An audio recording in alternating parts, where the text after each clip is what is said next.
It's Daybreak on Arise News. Time for the press preview. A first look at what's on the front pages. Let's begin with this day. And already the president has spoken his order to recirculation of all 200 Naira notes to ease pains of Naira scarcity, to address Nigerians in nationwide broadcast. Well, that broadcast has happened already. Edo government accuses Oshomole of masterminding protests and riots and calls for his arrest. Stick to February 10 deadline, Shosani tells the federal government. And higher food commodity prices push inflation to 21.82%. All right, the Punch newspaper this morning. New Naira crisis, violence spreads in states.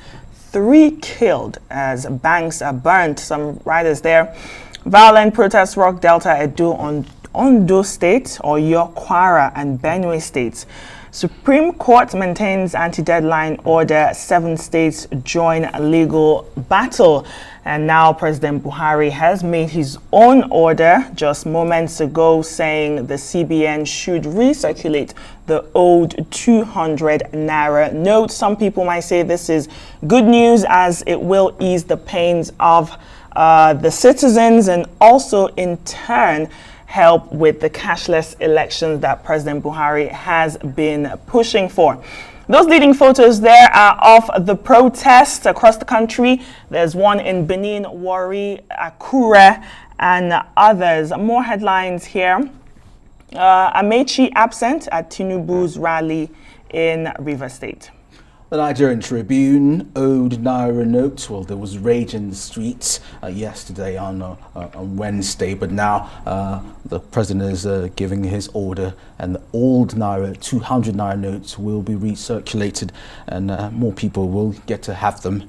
And North not reserving presidency for any region. That's according to Ango Abdullahi. All right, before we have Emmanuel Bello back in the studio with us, let's take a look at some international papers. The I newspaper. Independence, a dream fades as Sturgeon quits. That's Nicola Sturgeon's shock resignation could set back Scotland's independence bid by decades, as she warns that SNP may now drop her de facto referendum plan. Well, the Financial Times says SNP at the crossroads after Sturgeon steps aside as Scotland's First Minister. All right, for the press review, let's bring back Emmanuel Bello, who's still with us in the studio. Emmanuel, thanks for staying with us this long. Let's take a look at this day. Buhari says Buhari considers recirculating old 200 Naira notes to ease pains of Naira scarcity. Moments ago, we just heard Mr. President ordering the Central Bank of Nigeria to recirculate the old 200 Naira notes in a bid to ease the Naira cash scarcity and pains of the citizen. And also, he said some people might say he spoke really and truly as a president and not partisan when he said and quoted that this policy really is to reduce cash-induced politics and in turn have a cashless, free and fair election come February 25th and also March 11th. Emmanuel Bello, what are your thoughts?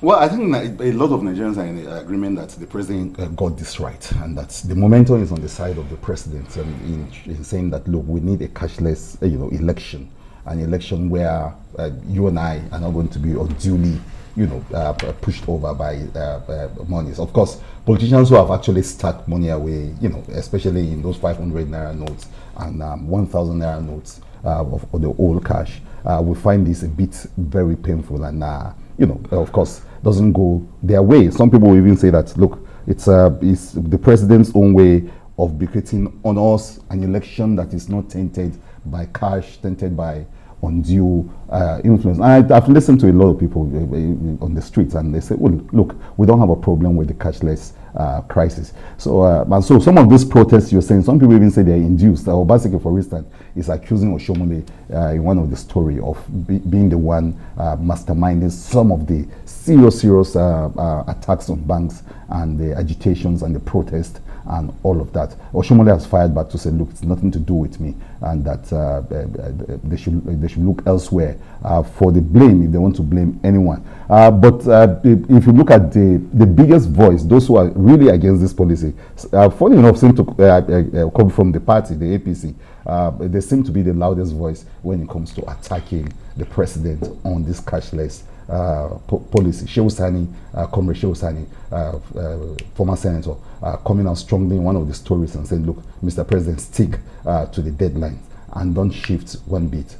He's of the PDP. So you can understand that that's a talking point for the PDP. But in this broadcast, yes, Nkechi, you're right, the president did not talk as partisan. He spoke as the president of the country, and he's appealing for calm. He's saying, look, Nigerians must understand this situation. And he almost, clearly telling Nigerians, this is my plan all along. And you say that from the first day when this day reported on this, that look, the policy was aimed at vote buying. The president was very clear about it. Some people will say it should have been done earlier, or Nigerians should have been prepared strongly. Not many people really knew this was going to happen. But the bankers, the president in that speech is saying that it is the banks that are colluding with certain politicians to actually deny Nigerians access to the new notes, and that the CBN is going to put measures in place to ease the pain of the people. So he's a general at war, and he's saying that, look, while this is drawing a lot of blood, we are hemorrhaging, he's going to still be doing the first aid work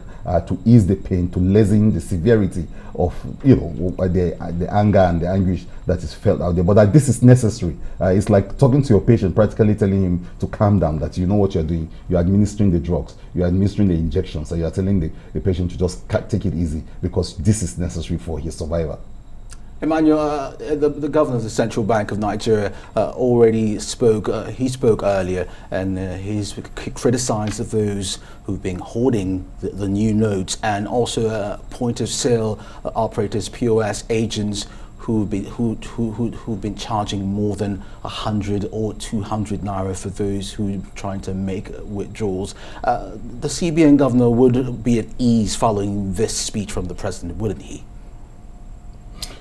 Well, I think they seem to be in agreement somewhere, and the president did not really, seriously. It's not as if the president completely deviated from what he and his CBN chief have been saying all along. They seem to have even told the same lie. And in this broadcast, the president almost sounded like Emefiele yesterday, talking about the gains and the need for the policy. So it's not as if there's a disconnect between some of the stories say that the president has overruled his CBN chief. I don't think that's what has happened here. I think what the president has done is that he spoke like the president, the father of the nation, and saying that, look, we need to actually, there should be some kind of human face around the policy. I think like for Emefiele, the CBN governor, he will go all the way with the original plan, which is to suck out all these monies out of the economy. So the president is not really, I think, has not differed so so fundamentally with the CBN chief and all the policy itself. But yes, this tweaking has happened,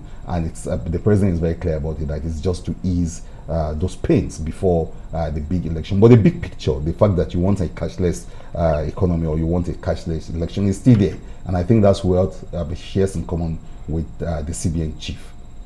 Emmanuel Balo, on the front page of the Punch newspaper, you have those photos of protests across the country, citizens burning banks, burning a CBN office. Says violence spreads in states. 3 people have been killed, at least 3 people, as citizens are protesting. They're frustrated. And you mentioned that some people are saying that these protests are being influenced, but people on the street, and the reality will show you that Nigerians are really suffering. Nigerians are really frustrated. They don't have enough cash. They don't have access to cash to go about their businesses. There's food and commodity prices are through the roof. Emmanuel, people can't go about their day-to-day lives without people that don't have cash, or people that don't have access to online banking, or have some people don't even have have cards, Emmanuel. Some people where they live, they don't even have ATM machines to even get this cash or even to queue up. Yesterday, on my way home, I saw hundreds and hundreds of people just queuing under the sun in a bid to get as little as whatever they can get. And so what I want to ask you is, this new order from the president, how do you think it might reduce these tensions and violence across the country?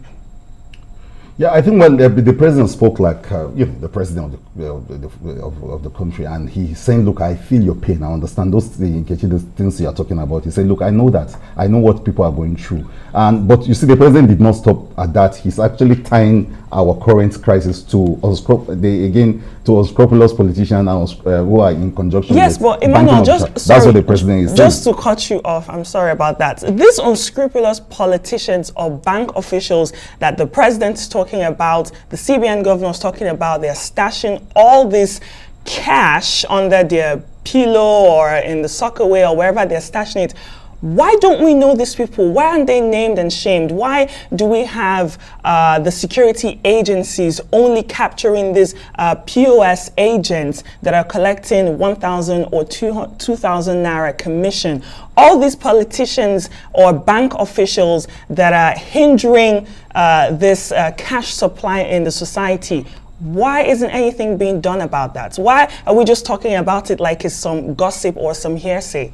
Well, I think the president again in that speech was very, it was very emphatic that, look, even the POS operators you're talking about, the CBN governor the other day identified them as part and parcel of the crisis of the supply chain crisis that we're having with the new notes. And you're right, there should be some naming and shaming. There should be some real high-profile arrests. We saw arrests of bank managers in the early days of this crisis, and now a new twist to it altogether, that these protests are orchestrated. At least the big protests, the burning of the banks, burning of people on the street. It said, look, this is organized. This is a huge protest. Like I said, the president in this broadcast, because we have to go back to this broadcast today and its centrality in the entire thing. And what the president is saying in the broadcast is that, look, Nigerians, you ought to just understand with us, understand with me.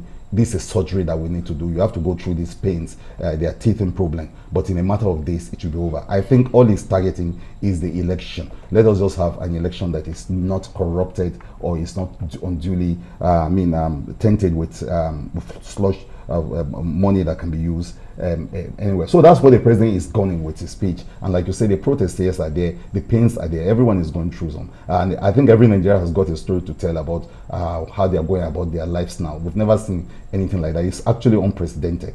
But this president is saying that, look, it's necessary. It's a pain that you have to go through, you and I. I don't think the president actually suffers from the kind of thing that the rest of us are suffering, or some of the big men, like we call them out here, going through the same thing. But he's saying this is necessary. We need to just go through the meals. We need to go through the pains, and we need to forget, those protests and all of that, and side with him, support him as we head into a very, very critical election. The president seems to be very focused on the election. He says he feels the pain. He understands all that we're going through, but that we need to make these sacrifices to ensure that we have an election that is, a reflection of the transparency that he wants to be kid on the rest of as a person.